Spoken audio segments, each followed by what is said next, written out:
Silence lasts 7 seconds. Not because anyone asked for it, but because no one can react in time. One body moves, another stops. What once seemed like rule becomes doubt. What appeared to be authority loses shape. In a space where every gesture obeys a rigid hierarchy, something has just happened too fast to be explained, yet slow enough to be seen by everyone. The impact does not come from sound, but from its absence. There are no shouts, no celebration, only the certainty that this instant divided before and after. In 7 seconds, an entire order was dismantled without announcement, without speech, without excessive violence. What remains is the uncomfortable sense that something profoundly wrong was exposed before motionless witnesses, and that nothing in that place will function the same way again after this. Moments earlier, the dojo door opens in the late afternoon. Light enters low, slicing the space into dull bands across the worn tatami. The smell of old wood, dried sweat, and discipline accumulated over time dominates the room. A young man pauses at the entrance, unhurried, observing. He does not speak. His body is compact, contained, attentive. There are no outward signs of challenge, only presence. Training continues for a few seconds until eyes begin to drift. An immediate discomfort settles in, unspoken. The space reacts before words do. This is not a neutral place. Every wall carries symbols, every posture carries implicit permission.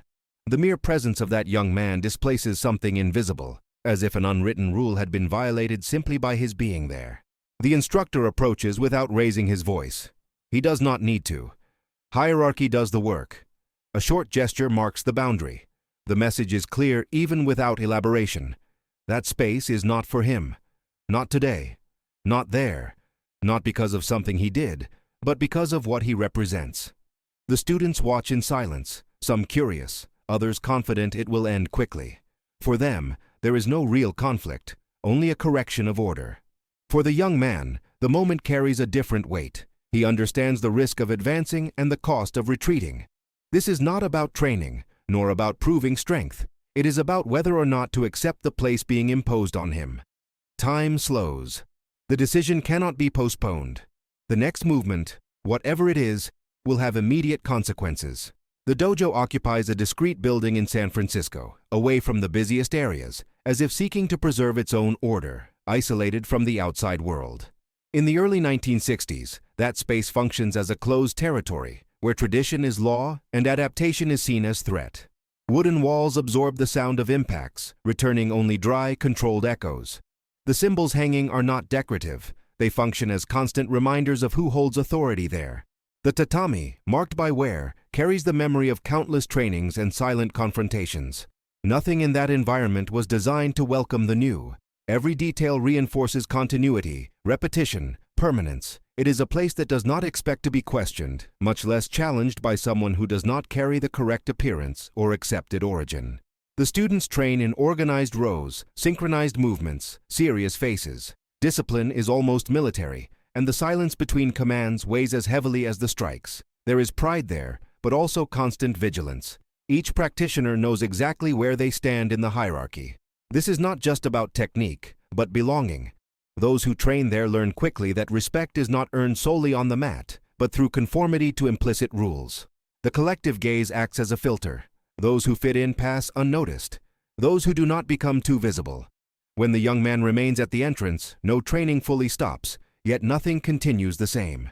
His presence breaks the perfect cadence, creating an irregularity no one knows how to correct without direct intervention. The context outside the dojo amplifies this climate. San Francisco lives with clear cultural tensions, though they are rarely verbalized at that time. Martial arts, though Eastern in origin, have become selective spaces, controlled by traditions reinterpreted to exclude. The paradox is invisible to those who benefit from it.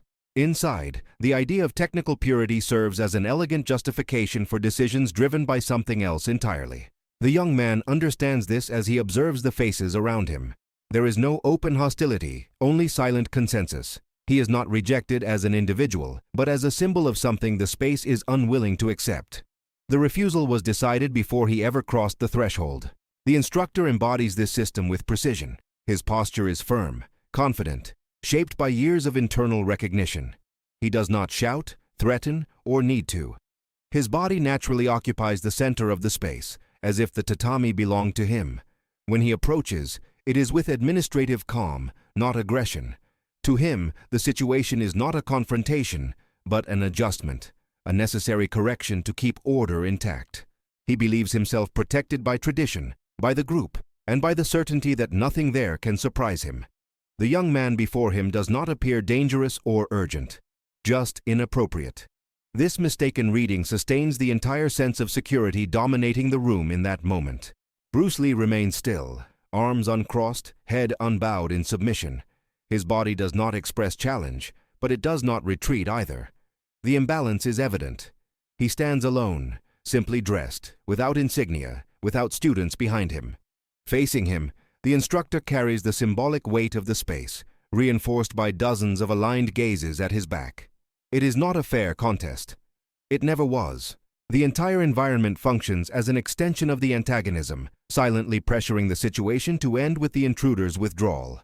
Every second he remains standing increases collective discomfort, not for the group, but for the one who dares not comply immediately. The expectation is clear. He should understand the message and leave, preserving the place's normalcy. Some students exchange quick glances, others adjust their posture, alert. No one speaks, but the collective body leans subtly toward the instructor. The pressure comes not from words, but from their absence. It is a silent consensus, comfortable, built on the certainty that this hierarchy has never truly been challenged. Bruce Lee perceives this clearly. He notices poorly distributed feet, overly confident centers of gravity, elevated breathing. He does not analyze to attack, but because that is how he orients himself in the world. While others see him as a problem to be removed, he reads the environment as a predictable system. Still, he does not move. The conflict grows precisely because nothing happens. Tension accumulates in the pause, like an overstretched elastic. The instructor interprets the silence as hesitation. To him, the lack of response confirms his initial reading. Insecurity, perhaps fear. His voice finally emerges, short and controlled, enough to formalize the exclusion. There is no explicit insult, only a convenient rule, spoken as if it had always existed. Bruce Lee's origin is referenced indirectly, but unmistakably. The message reaches everyone. This space does not adapt. Those who do not fit must accept it. The instructor believes he is closing the matter. By proposing a quick, almost procedural test, he imagines reaffirming authority before the students and turning the situation into a lesson in discipline. He does not realize that in doing so, he creates the only real opening for everything to collapse. Bruce Lee feels the weight of the choice narrow. Refusing the test would mean accepting the imposed narrative. Accepting it, on the other hand, risks being reduced to spectacle or aggressor. The dilemma is internal, silent, resolved in seconds. He does not want to win there. He wants to end it as cleanly as possible. His body relaxes imperceptibly, not in aggressive preparation, but in economy. He adjusts his base, observes available space, measures exact distance. There is no visible anger, only focus. The antagonist's error is mistaking calm for fragility. The collective error is believing strength announces itself before acting. Pressure reaches its limit. The next movement will not be symbolic. It will be definitive. The circle forms almost without command. Students step back a few paces, opening space at the center of the tatami, as if obeying an ancient ritual. The air feels denser. The sound of parallel training ceases completely. There is no noisy audience, only immobile bodies, attentive to every micro-movement. The instructor walks to the center with confident steps, trusting control of the environment and the symbolic weight of his position. To him, it is still demonstration, not risk. Bruce Lee enters the space with the same economy of movement he has maintained since the door. Nothing changes in his expression. He does not look to the students, does not seek approval. His eyes remain on the body before him, attentive to axis, breath, intention before gesture. The space is limited, favoring those who understand distance. The tatami allows no wide escape or long movements. Every centimeter matters. The instructor adjusts posture with visible confidence, convinced that strength and tradition suffice. He does not notice that his confidence manifests in excess. Tense shoulders, slightly elevated base, expectation of immediate control. Bruce Lee sees everything. His body remains loose, as if awaiting an external signal that never comes. Time seems to stretch. The students feel the delay as physical discomfort, not suspense. No one speaks. Any sound would fracture something still intact. The confrontation has not begun. yet it already occupies all available space. There is a moment when the instructor smiles faintly, certain he is about to end the interruption. To him, the quick test is concession, not danger. He advances half a step, enough to assert presence, expecting a predictable reaction. Bruce Lee does not retreat, does not advance. He merely shifts weight almost invisibly. The decision has been made, but not announced. The silence is no longer expectation. It is compression.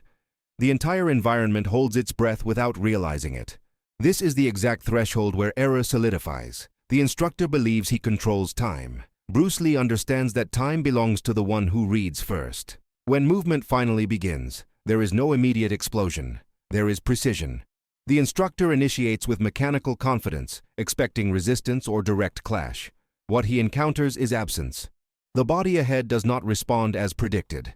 In fractions of a second, the faulty reading is exposed. The space that seemed secure closes. The base fails. Balance is lost before the mind can follow. There is no excessive force, only correct displacement at the exact moment. For observers, everything happens too quickly to follow step by step. For the one executing, each action is inevitable. The confrontation crosses the point of no return. From there, it can no longer be framed as a controlled test. What is at stake has just changed nature. The first second redefines distance. Bruce Lee does not initiate attack. He removes the other's base. A minimal angle adjustment displaces the instructor's center of gravity before force is applied. The trained body, prepared to resist, meets emptiness. In the next instant, the attempt at correction arrives too late. The arm seeking control finds only passage, guided out of axis. There is no loud impact, only silent efficiency. The tatami receives weight unevenly, betraying loss of balance. The students see the body that represented authority leave the correct position, and that alone shatters expectation. Nothing looks violent, it looks correct. Anticipated reading turns intention into error, and error into immediate consequence. In the third and fourth seconds, the sequence completes without unnecessary acceleration. Bruce Lee enters only as much as required, using the other's movement as engine. A short redirection neutralizes the attempt to grip. Pressure is applied precisely where continuity is prevented, not breathing. The instructor drops to his knees before understanding why. There is no time for emotional reaction. The body learns first. The fifth second ends any possibility of recovery. The final position does not injure, but completely dominates. It is a clean, unequivocal containment, impossible to contest without worsening one's own situation. Silence grows because the result leaves no room for interpretation. In the sixth second, Bruce Lee is already exiting the position. He does not fix, prolong, or seek applause. Control has been demonstrated. Insistence would be excess. The seventh second is release. The instructor's body remains still, not from pain, but from delayed understanding. Space opens again, not by command, but by collective instinct. Observers understand everything ended exactly when it should have. There was no public humiliation, no unnecessary violence. Only an irrefutable demonstration of reading, timing, and economy. The short sequence compresses years of invisible training, revealed only when pressure demands it. When Bruce Lee steps back, the contrast completes itself. He dissolves posture with the same calm with which he entered. He does not look down, does not stare at anyone. The final gesture is moral containment, not technical. He could remain, impose, turn the scene into spectacle. He chooses to end it. That decision redefines what just occurred. Victory is not the body on the mat, but the respected limit. The dojo, once rigid and self-assured, now holds a different silence. Not fear, involuntary recognition. The decisive moment ended in 7 seconds. The impact, however, has just begun. The silence that follows is not empty. It weighs. The instructor remains kneeling for an instant that feels too long to ignore and too short to explain. No one moves immediately to help him. Not out of disrespect, but because the collective body is still processing what it witnessed. The loudest sound in the dojo is now the uneven, restrained breathing of the students, as if all had been caught off rhythm. Previously confident gazes avert. The hierarchy organizing the space loses clarity. There was no shout, no final blow, no victory gesture. Still, something has been definitively concluded. The lack of reaction amplifies the impact. What happened allows no immediate commentary, because any word would feel inadequate before the clarity of the outcome. Bruce Lee no longer occupies the center. His presence shifts to the periphery almost unnoticed. He does not wait for permission or recognition. As he moves away, he shifts the scene's focus. The body once seen as intruder now stands as silent reference of control. The instructor rises alone, adjusting posture carefully, aware of every gaze around him. There is no verbal confrontation, no attempt to reverse collective reading. Any such gesture would appear fragile. Defeat lies not in the previous position on the mat, but in awareness that the error was structural, not circumstantial. Bruce Lee's choice to end the action prevents any narrative of humiliation and forces the environment to confront the raw fact. The dojo responds with a shift in emotional temperature. Rigidity yields to reflective discomfort. Students remain silent out of respect not imposed, but learned in seconds. The antagonism-sustaining exclusion no longer finds automatic support, not because everyone changed opinion, but because certainty has been shaken. The demonstrated force demanded no submission, only revealed a limit. Bruce Lee claims no space, demands no reparation. His final choice redefines the scene's meaning. This was not a challenge won, but an order exposed as flawed. The surrounding world begins reorganizing around this new information, still unsure how to name it. In the days that follow, the episode is not announced, but it circulates, not as exaggerated rumor, but as precise account, always told the same way. 7 seconds. No injuries, no spectacle. Consistency of detail prevents distortion. In other dojos, instructors listen with initial skepticism, followed by professional curiosity. This is not public humiliation, but rare competence. Stories that vary too much die quickly. Stories that remain unchanged gain weight. Bruce Lee's name begins appearing in technical conversations, not as provocateur, but as unexpected reference. Validation comes not from the group that rejected him, but from the broader martial arts ecosystem, which recognizes patterns when it sees them. Some doors open without formal invitation. Observe trainings, discreet conversations, silent tests. Bruce Lee does not change posture. He does not use the episode as credential, nor repeat it as personal narrative. His attitude confirms what the moment already suggested. It was not exception, but natural expression of a consistent method. Those who meet him quickly sense no desire for revenge, only continuity. Technique remains clean, adaptable, efficient. What once seemed incompatible with tradition becomes possible evolution. Acceptance is neither total nor immediate, but real. The dojo episode ceases to be an isolated event and becomes reference point for something larger. For Bruce Lee, the impact is internal before external. What occurred reinforces a conviction already present. Martial art does not belong to a specific culture, but to understanding of the human body and its limits.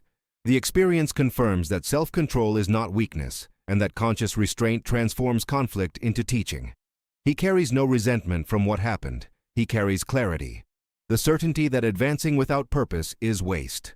The episode becomes a silent milestone, not for personal glory, but for alignment between skill and ethics. The decision made in 7 seconds begins guiding future choices with similar precision. The dojo where everything occurred never becomes exactly the same. No sign changes. No written rule is altered. Still, something shifts. The silence of that day remains as tacit reference. Automatic exclusion loses strength. Questions arise, even if unspoken. The instructor continues teaching, but with different awareness of limits. Students train, now knowing authority is not sustained solely by position. The legacy is not explicit revolution, but slow erosion of unjustified certainties. The story does not end with celebrated victory, but with unavoidable reflection. When one holds power, choice reveals character. Using it to humiliate or to teach defines what remains after the silence.